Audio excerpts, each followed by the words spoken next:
Hello, my name is Felipe Jimenez. I am the Treasury Manager and I represent the Comptroller's Office under San Flores for United Independent School District. Today we will be presenting the Activity Funds Training for Campus Bookkeepers for the 2020-2021 school year. This presentation, our Campus and Student Activity Funds Manual, forms, and other related material can be found at uisd.net under UISD Forms in the Comptroller's Office folder. The specific topics for this presentation are as follows: Activity Funds Manual and Guideline Updates, Fundraiser Guidelines, Receiving Deposits, Disbursements, Collection Activities, SFO Purchase Order Process, Posting Electronic Deposits, Employee Travel, Meals, PTC Booster and Parent Clubs, Sales Tax, and finally OSP. Our manual essentially remains the same as last year for the most part. Upon you reading the manual, any updates will be found in blue font for this school year. Here are just two key updates to the manual. For scholarship awards, awards of 150 or less will be made payable directly to students. If a student receives multiple scholarships, one check will be issued and proof of registration will be required if an amount is greater than $150. Sales tax paid for an expenditure. As we all know, we are tax exempt, so therefore we should never pay taxes for an item or for services rendered to the district, nor items bought for resale. In the event that sales tax is paid, the person making the purchase is responsible for reimbursing the club account. If reimbursement of sales tax is not received within 5 business days, the sponsor will be subject to a payroll deduction. Now, Coral Perez, staff accountant, and Norberto Martinez, activity funds accountant, will present the rest of the slides. Initiating procedures for fundraisers. Fundraisers shall not be initiated without the written authorization of the principal. It is the bookkeeper's responsibility to report any unapproved fundraising activities to the campus principal. The UISD Child Nutrition Office must approve any fundraisers that will sell food on school premises.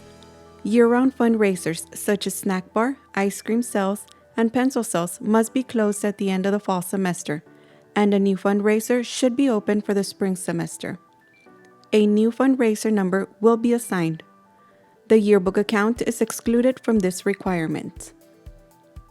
The application report for fundraising activity must be approved and signed by the principal before any fundraising activity takes place. The beginning and ending dates of the fundraiser must be specified on the application. An event code must be assigned and documented on the application. All inventory should be documented and accounted for before the sale begins. And remember, fundraising to donate to external organizations is not allowed. Inventory. All inventory, including donated items, should be accounted for using the inventory sheet. It is the sponsor's responsibility to complete this form and for the bookkeeper to verify the information. An inventory sheet must be included with the application for fundraising in order to consider the fundraiser closed and finalized. Leftover inventory may not be donated to outside organizations. Incentives. All incentives must be approved by the principal. If the incentives are part of a fundraiser, then they must be documented using the incentives form. To help increase profits, incentives should be limited to a maximum of 15% of the total inventory. Should incentives not be part of a fundraiser, attach the form to the check request. Closing procedures for fundraisers. Fundraisers must be finalized within 30 days after the conclusion of a sale. A profit-loss report from the accounting software must be included with the final report. Copies of all expenses should be included along with the inventory form and incentives form. Fundraisers will not be considered closed until all signatures and supporting documentation are included.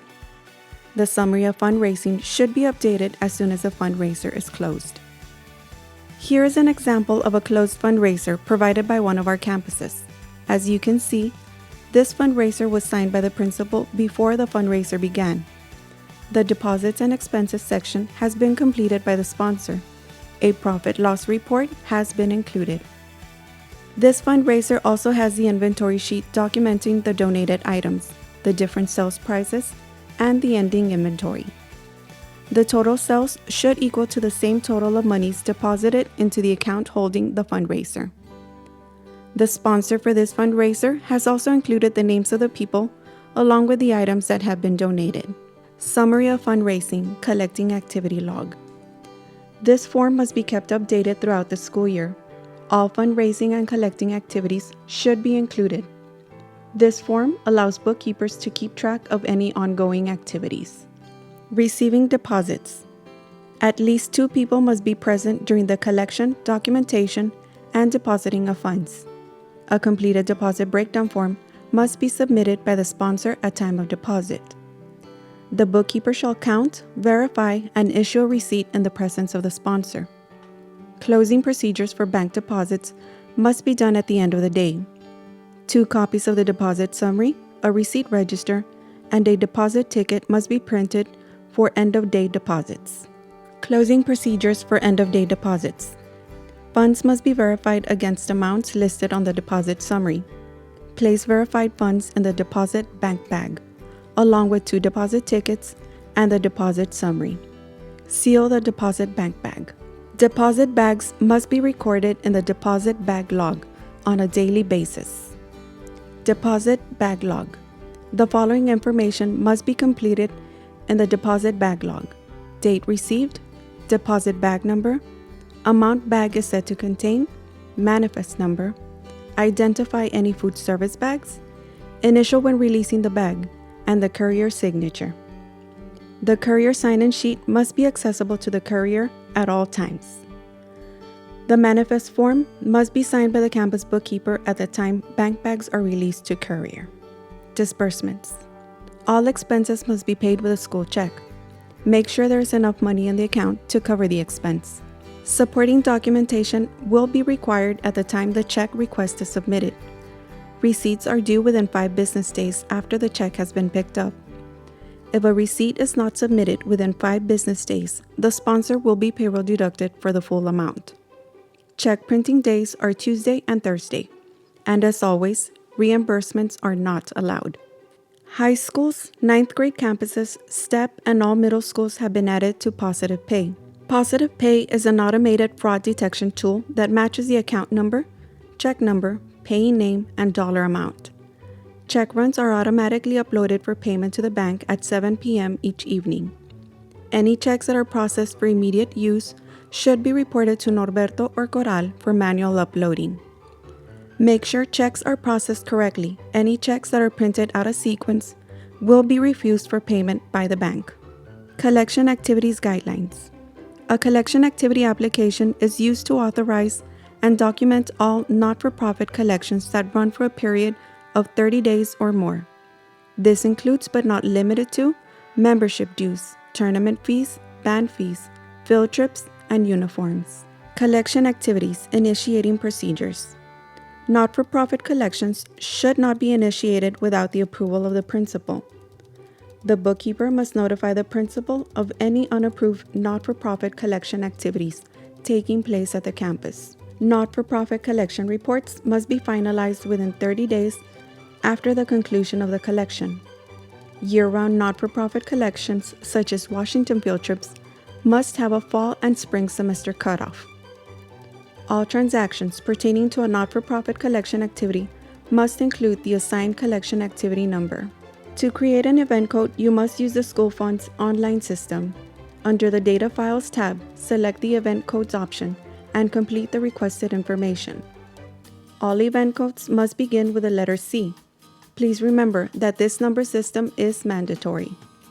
Collection activities that benefit charitable organizations such as United Way, March of Dimes, and Red Ribbon Campaign do not require the use of a collection activity application, since these drives have prior approval from the superintendent's office. Closing procedures for collection activities. The sponsor must complete the final report section of the collection activity report within 30 days after the conclusion of the collection. All expenses and revenue incurred during the collection must be recorded by the sponsor using their own records. A list of students participating must be attached when items such as uniforms or apparel is being distributed to students or when collection of fees are finalized. In the event that the sponsor is unable to recover the money, a list of students who did not pay must be included with the report. Documents required for closing a collection activity include collection activity application form, copy of purchase order from SFO, copies of the expense receipts and/or invoices, participating student list, and a profit loss report. SFO purchase order procedures.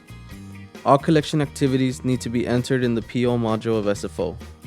This PO will serve as a document that will serve as an additional form of tracking the collection activity.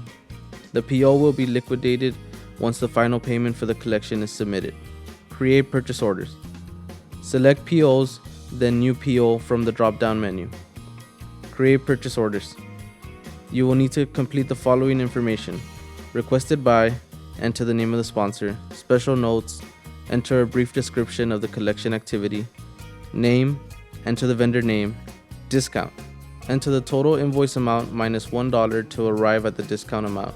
For example, $300 minus $1 equals $299 that you will be entering in the discount. Description: collection activity or event code, number, and a brief description. Product number, invoice number. Quantity, enter 1. Unit price, enter the total invoice amount. Account, enter the account number.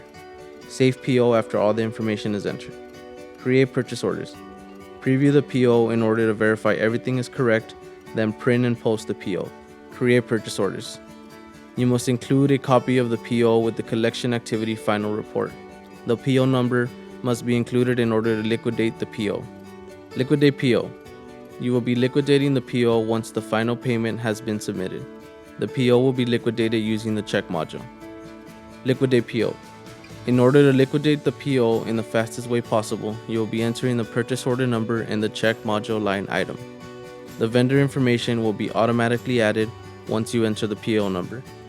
The PO liquidating amount will display $1. You will need to add a description, the event code associated with this PO, the account that will be liquidating the PO, and the total amount the PO will be liquidated for. Liquidate PO. Once all the fields are complete, you will save the check. Preview the check to verify everything is correct, then print and post the check to SFO. Once the check is posted, the PO will be liquidated. Posting electronic deposits. When your campus receives orders from OSP, OSP will send the funds over to the campus bank account every 1st and 16th of the month. These electronic deposits will appear on SFO under the Receipts tab and the Post Electronic Deposit tab. Posting electronic deposits. You will select a statement from the Payments Received from OSP drop-down menu. It will show what electronic deposits are available for your campus. You will enter the receipt date SFO received it. The receipt number will read print and must not be changed. This is in order to keep the receipts in sequence. When you fill out the receipt date, you will preview the receipt to verify everything is correct and print the receipt. Once you print the receipt, you will post the deposit. Travel requests and settlements. Travel disbursements must be documented by using a UASD travel and settlement voucher when checks are made payable to the sponsor. All out-of-state travel must be approved by the superintendent's office. When using the budget to pay for travel, it is always recommended that sponsors fill out an ACH direct deposit form. This form is used to simplify the process for both the district and the employee. Please be aware that payroll and accounts payable use two different systems. Therefore, setting up direct deposit with both departments is recommended. Travel. A settlement is required when a single check is issued to a sponsor for combined expenses, such as the hotel, meals, mileage, and registration fees. A settlement is not required when checks are issued directly to vendors such as hotel and registration fees. Travel settlements must be completed within 5 business days. Travel meals. The maximum meal allowance per day for students when traveling is $27 per day or $9 per meal if less than 3 meals. Chaperone and sponsor meals will follow the same travel guidelines set up through district travel procedures. Meal allowance will be $22.50 for same-day trips. Overnight trips will adhere to the allowance of $22.50 for the first day of travel, $30 per day for interim days, and $22.50 for the last day of travel. Parents not acting as chaperones will be required to make their own arrangements for meals and travel.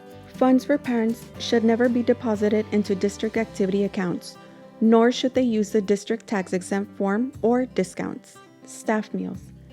As per IRS regulations, meals are excludable from wages if they are provided on the employer's premises, for the employer's convenience, or served during a training or presentation.